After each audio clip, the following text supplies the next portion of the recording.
How's everyone doing?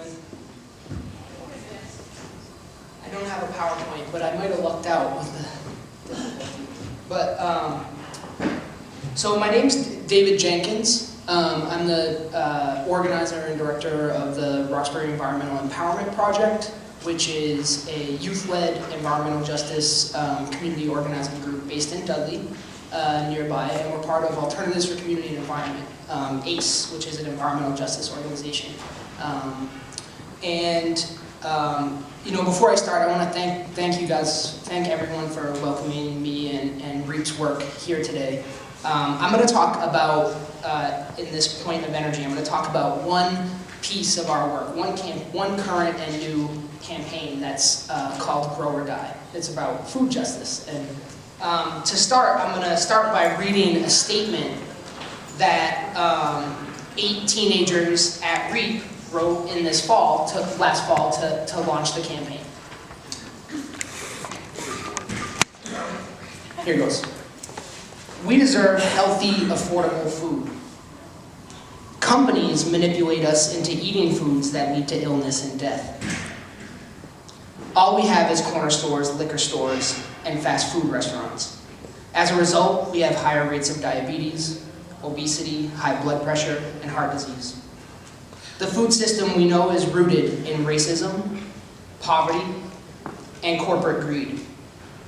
Food should be about life, growth, health, community, and justice. We need to grow our own food. Many of our families have experienced growing food. We should be proud of our own resources and provide for ourselves. We will use vacant land to grow food. Our neighborhoods are full of empty lots that have been unused for years. The existence of so many lots is a result of Boston's history of racism and classism. Neglected and empty land causes problems for our neighborhoods, but we can change that by building gardens. We will grow food together, strengthen our neighborhoods, and improve our health now and in the future. Grow or die. So, that statement was the result of a week of intensive wordsmithing by 8 teenagers, and accompanied the launch of the campaign, which was done in Dorchester, where they identified and worked with neighbors around a parcel of land that was neglected, but actually owned by the city, but not cared for by the city, and partially owned by a private owner who hadn't cared for it for decades. And what we did was we worked with the neighbors, and we took over the land, and we set up raised bed gardens so that the growth wouldn't be toxic, and we have a neighborhood garden there. And I know there's folks from the city in the room. I'm not going to give the address. So, just kidding. That was supposed to be fun.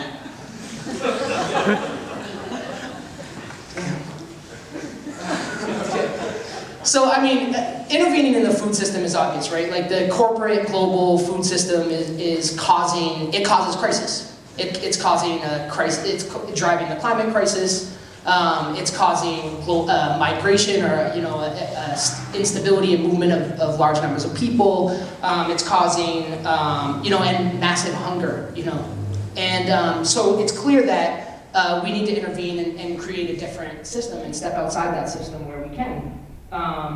And so we're talking about, and I'm hearing local, and we're talking about, I guess, on the local piece.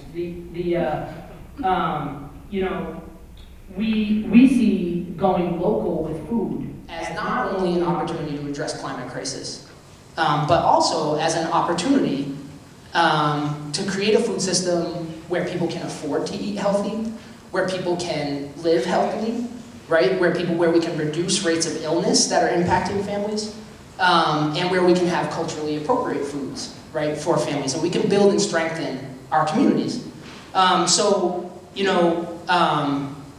We talk a lot about the impacts of climate change on the food system, and we talk about there being a sort of a food system apartheid that exists in the city. I think the recent struggle over Whole Foods and JP was a good example of it. And if we want to, and if you look at healthy food in the city, healthy food options are not affordable for poor and low-income folks, for large communities, large sections of the city.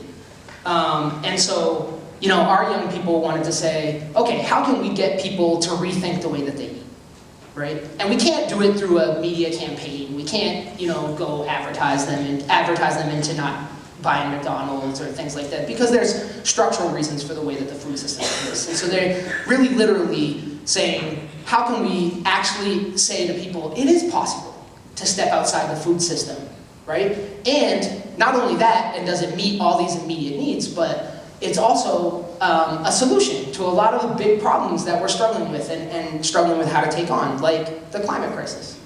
And so, we see this work as, and this is to wrap up. So we see this work, we think in the climate crisis, we need everyone to be engaged in the dialogue, right? We need everyone to be engaged in sort of finding solutions, whether it's about reducing carbon emissions, adaptation. We need everyone to be engaged. And that includes, we need to see poor families, communities of color, elders, youth, as leaders that have solutions. And oftentimes the solutions are right under our eyes. And what we need to look at is, where are the intersections in social change movements happening today?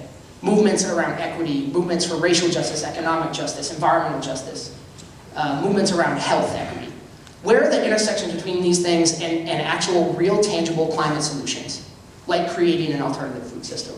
And so when we look at it, we look at things that may be right within the midst of our communities all along. And what we looked at was, in Roxbury and North Dorchester, Roxbury and North Dorchester has like 80%, approximately 80 to 85% of vacants of the city's long-term vacant undeveloped land.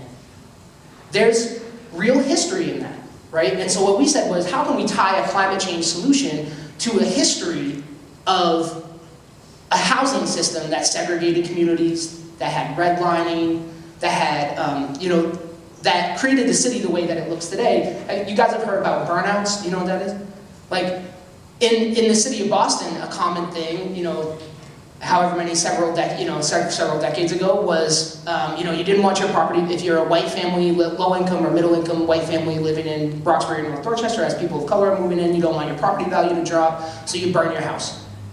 Right? Oftentimes off-duty firefighters did the burning for you because they were your cousin or your uncle or something, right? And so that has left, give that as an example of the presence of vacant lots being deeply rooted into Boston's history of racism, right? And so when we're addressing climate locally, like, how do we look at the deep roots of what needs to be, how do we restore justice? How do we attack the historical injustice that exists and create solutions that overlap, right? And the way to do that, I think, and I'm inspired by that statement, which is why I read it, I think, is to listen to the voices of young people, elders, the people who have been marginalized, who have been made voiceless by the system that also created climate change. Cool. Thanks.